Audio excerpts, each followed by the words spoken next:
Hi, everyone. Science and Technology Policy. She's assistant to the U.S. President for Science and Technology. And in that role, she serves as the President's Chief Advisor for Science. She's also co-chair of PCAS, the President's Council of Advisors on Science Technology, and serves as a member of the Cabinet. She's been a director of DARPA. She was director of NIST. She's been in venture business and a whole lot of other things, but we're really glad you're here. I'm delighted to be here with you all. Thanks so much for having me. What do I do here? Gotcha. So I'm going to maybe off. You were, yeah, that's on. Okay, now I'm on. I'm really happy to be here with you all. Thank you for having me, Dan. We're delighted. So I'm going to offer maybe a framing question or two and then throw it open to the board. So as I just noted, you bring an incredible wealth of experience to this role, both in government and in the venture world and in the nonprofit world. So if you think about that and you think about the changing world that we're in, and it's clearly in a state of flux in lots of different ways, how do you think we can best work together to leverage our S&T expertise for the benefit of the country? Well, that's what I think about 24/7, and why I was so delighted when I got the call from the White House to be considered for this position. Maybe just to turn the clock back a few years. I've left Washington twice, really sure I was never coming back, so I'm not very good at predicting the future. The last time I left was in 2017. I was wrapping up after being director at DARPA for a few years. And I was heading back to California, and what was very much on my mind was, well, first of all, I had the luxury to do whatever I wanted to, which quickly you realize is a burden, because now you have to figure out what's really worth doing. And what was very much on my mind was how powerful our science and technology and innovation capacity is in this country. And, the things I had gotten to do it from so many different points of view, like I've been doing this a long time. That's the reason my hair is white. And I loved I'm glad to still have hair, whatever color it is. But I loved being able to make those contributions. But it also really made me reflect about the question I kept asking myself is our science and technology and innovation capacity ready to meet the needs of this century? And it seemed to me that really we have some work to do. I had spent most of my career either in national security or in the commercial sector, but I started thinking about our challenges for health and for opportunity, for climate, looking at the state of our democracy. And it just really seemed to me that we have to take what we have, this amazing engine for innovation, and now, I want it to be as effective and as powerful for the problems and the aspirations of this century as it was for the last century. And I think that's a pretty high bar. And so that was what was on my mind. I ended up starting a nonprofit to take a clean sheet of paper and think about those things. But then, fast forward to this spring, and when the White House called, I started thinking about President Biden's priorities and what he talks about when he talks about the future. First, he talks about America as the place that is defined by a single word, which is possibilities. And that to me is about the work that, our community gets to do. But he talks about these challenges and he focuses on exactly this set of issues. And so it seemed irresistible to me to come back and to work on this. And I think, this is why I really wanted to have the conversation with you all. First, because NSF is such an important part of our science and technology and innovation system, but also because this group, this is the work that you all do. And so I'm very interested in hearing your thoughts and figuring out how we can move together on this agenda. Well, you spent a lot of time at DARPA and at NIST as well, thinking about how to move research ideas from the abstract and often the early ideas into practice and technology transfer.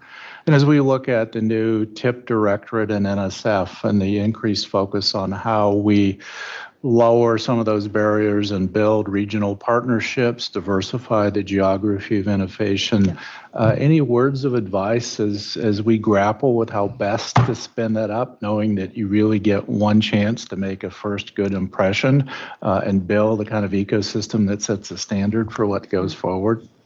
Well, I'll start by observing that as NSF is starting TIP, I think I think it's really being done in the right way, and I think a lot of that credit goes to Ponch and to Erwin, who's driving that.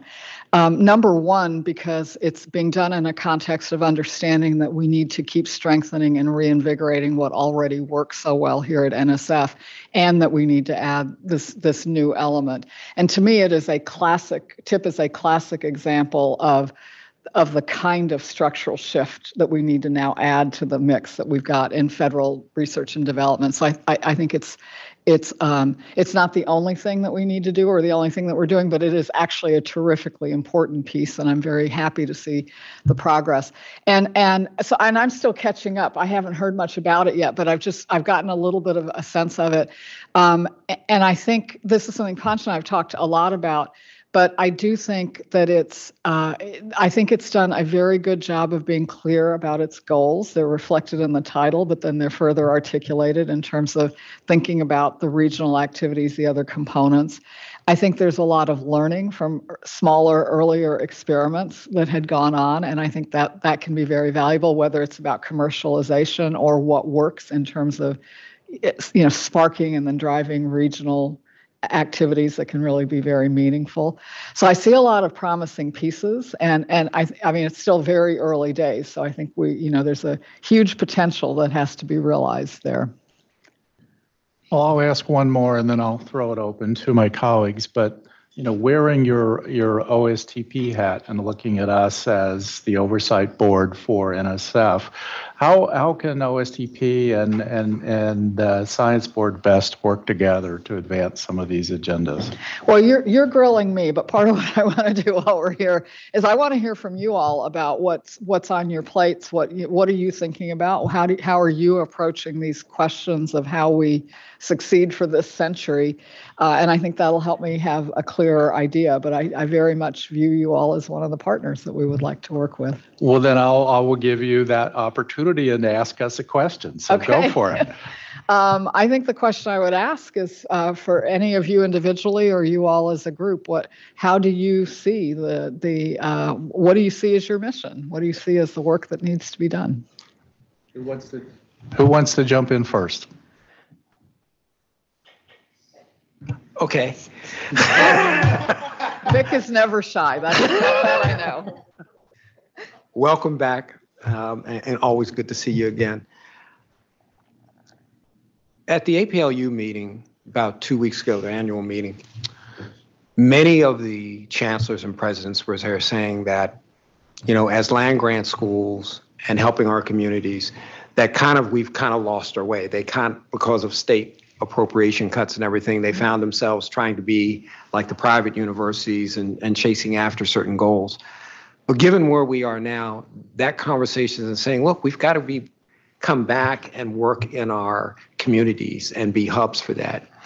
And Dan and I heard this kind of eloquently yesterday when we were at the delegation with Senator Moran's delegation, who said, look, one day I would like us to see that a young woman or young man grows up in Kansas, goes to school in Kansas, educated, higher education, gets a job in Kansas, but more often stays in Kansas versus kind of seen as flyover country.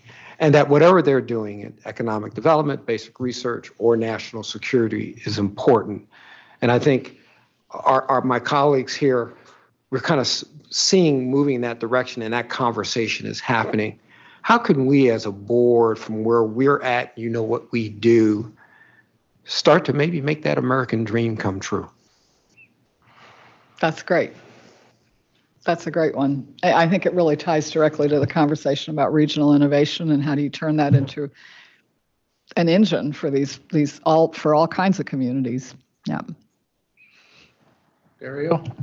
Hi, so I'm Dario Gill, Senior Vice President of IBM. And one of the things I'm incredibly passionate about is expanding the reach, for example, of the National Science Foundation and its relationship to the science and technology talent beyond the world of universities.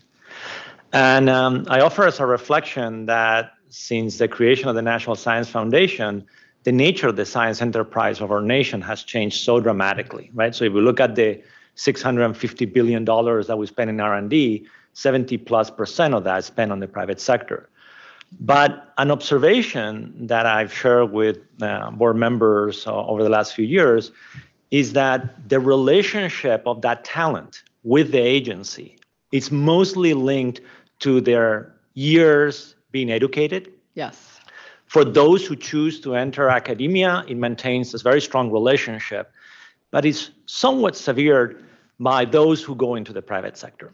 And that's not always true for agencies like DOE, in the Office of Science, or let alone DARPA, where you can maintain a lifelong relationship, right, both through school and later. So through TIP, I think it's had a very exciting opportunity to incorporate that talent and maintain a lifelong relationship with the vital mission of the agency and benefit from that expertise.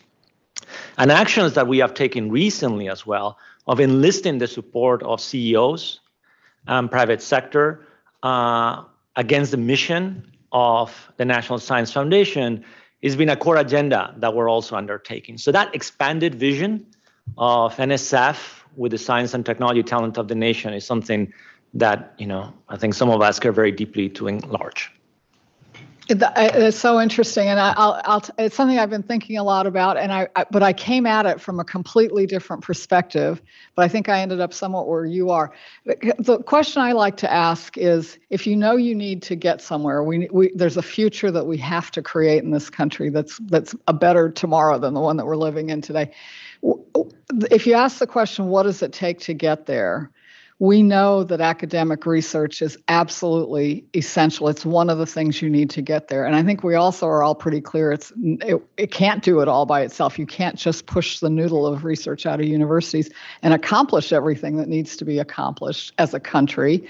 And I think there's an oversimplified model from the last century, which is this notion that if you just do the academic research, that somehow it will magically self-assemble to the point that the market can drive it. And there are a few places where that happens, but there are many, many, many places where that does not happen. And in fact, I think we've made the chasm greater over the decades by punishing agencies for doing anything that looks like it's interfering with, the perfection of the market. And, the market is human beings. It's not perfect, and it's driven by profits and growth. It's not driven by national needs. And I think the upshot of that is that when Vannevar Bush looked at our country's R&D system in 1945, in Endless Frontier, he identified a structural gap, which was that we depended on Europe for basic research, and we could no longer do that in 1945. And that's why he put such emphasis on, the work that the arguments that ended up becoming NSF. Today, in 2022, if you look and ask where are we strong and where are we weak, we have phenomenal basic research. We want that to always be true. We have the most efficient markets the world has ever seen. And the structural gap, in my view, is this thing in the middle. And it can't simply be pushed from one side. It has to be pulled from the other. And for those reasons, if you ask the what does it take question to make the whole system work, I do think that figuring out how to work with more kinds of institutions is probably going to be pretty important. And then it comes back to the question of how do you do it while making sure that you don't lose focus on the thing that really does already work. So I think that's a very interesting topic. Julia? Yeah, I don't know if you were familiar with the Vision 2030 document that the Science Board put out a couple of years ago. It's still not in detail. It is still, I think, very relevant and drives in many ways the things that are our highest priority. There are 4 pillars of it. One is deliver the benefits from research. And so TIP is an instantiation of that. It's not the only one, but you see that in action. Develop STEM talent for America. And so that has us looking a lot more broadly. First of all, the need to grow our own and look at what that pipeline is looking like. It's rather frightening when you start to look down where the pipeline starts constricting, way down in even elementary school. Yeah. And so, that is something we're paying attention to. But the other is we can't solve our workforce problems and our STEM talent problems only with domestic talent, particularly in the near term, and we never want to throttle attracting the best and the brightest. And so thinking about what it takes to attract the best and the brightest and being able to continue to do that is the other pillar on the talent. Expanding the geography of innovation. Yeah.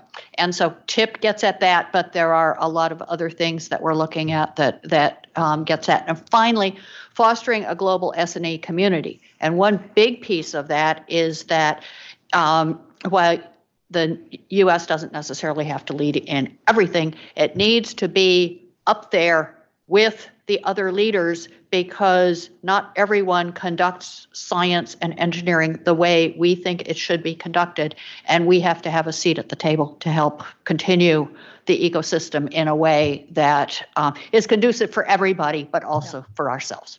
So that's a great list. In a nutshell, that doesn't get you down to details, but it does capture, I think, everything we're working on. A lot of it's driven in terms of helping inform where we might be able to have impact by science and engineering indicators, which we also are heavily engaged in. Yes, for which I'm grateful. I use that all the time. So thank you. That's a nice review. Other questions? Suresh. Thank you very much, Dr. Prabhakar. So one of the things I'm really passionate about is how to provide access to STEM education and also affordability also. As I come from Tennessee, you can see that if you go around, there's a lot of people ORNL, Oak Ridge National Laboratory exists, but if you go a little bit far away, they don't know how to get access to that. And also, how can we expand this STEM across the board? So that's one of the things I'm really passionate about it. I would like to hear from your vision. How do you envision that to get it happening across the local rural areas too? Yeah, I expect you know more about that than I do, for sure. So I'd like to hear your ideas. I think a lot about my family we started in India, but we ended up in Lubbock, Texas in the 1970s. And I ended up going to Texas Tech as an undergraduate. And that was a school that at that time in particular had pretty limited research funding. But not just for me, but also, I remember I went to school with a bunch of kids who were from these small rural towns around Lubbock. One of them loved it. He would try to get you to say, where are you from? Because he was from a place called Earth, Texas. So you'd say, where are you from? He'd say, I'm from Earth, right? And for a lot of us, me too, but for a lot of these kids, it was the fact that there was at least some research funding there meant not only could they get a good electrical engineering education, but they could also get a window into these farther frontiers that research opened up. And for me, it showed me some very exciting areas that I got passionate about and ended up shaping a lot of my career. But I think it's important for all the students who were there, whether or not they went on to pursue graduate degrees or do research. I think it opens horizons in really important ways. And so I see the value of it, and I think that's what I think of when I see NSF. Part of NSF's job for a long time has been to make sure that every kid has that somewhere close by they can have that window. But I think that's probably a job that's never done, and there are probably newer and creative ways to work at that as well. Thank you, Roger, and then Suresh number 2. I don't want this conversation to end before a request comes, another request, and that is this board benefits from a lot of discussions from a lot of people, and the diversity that it often has. We're short a bunch of members. Yeah, I am very aware of that, and equally frustrated about the pace at which that just to make sure you're aware of it. Yeah, absolutely. As long as it's high enough that you can help us out as much as possible. Yeah. And I don't know if this is probably small comfort, but getting good people in public service is a bottlenecked process that is frustrating. It's a difficult one, and it's one that is frustrating across government. So, unfortunately, you have a lot of company, but this is one I'm aware of, and we're working on it. Suresh? Yeah, thank you so much for coming. Suresh Karamella from the University of Vermont. I'm president there. This conversation briefly with a predecessor of yours, the National Defense Education Act, right? And there was some conversation about a part two of it or a second version of it. And what I talked about was, could we have a moral act to type approach? So it seems to me like the situation is vast enough in scale in terms of the shortage of sort of the demographic cliff, the shortage of the number of students being available, the interest in STEM, fewer international students able to come, challenges in China, and so on and so forth. Would there be an appetite and a bandwidth, with someone like you, to consider something along those lines of a next moral act where the focus is not on the 3 or 4 hubs of great energy that exist today, Boston, Silicon Valley, Research Triangle Park or so, but sort of focused on the rural parts of the country and the rural-urban divide being bridged and such. But there's a lot more to this kind of thinking. But I was wondering if there might be an interest in considering something really quite ambitious along those lines. Thank you. Yeah, I think you're hearing that interest from Congress. It's being expressed in legislation. It's being expressed to some extent in appropriations as well.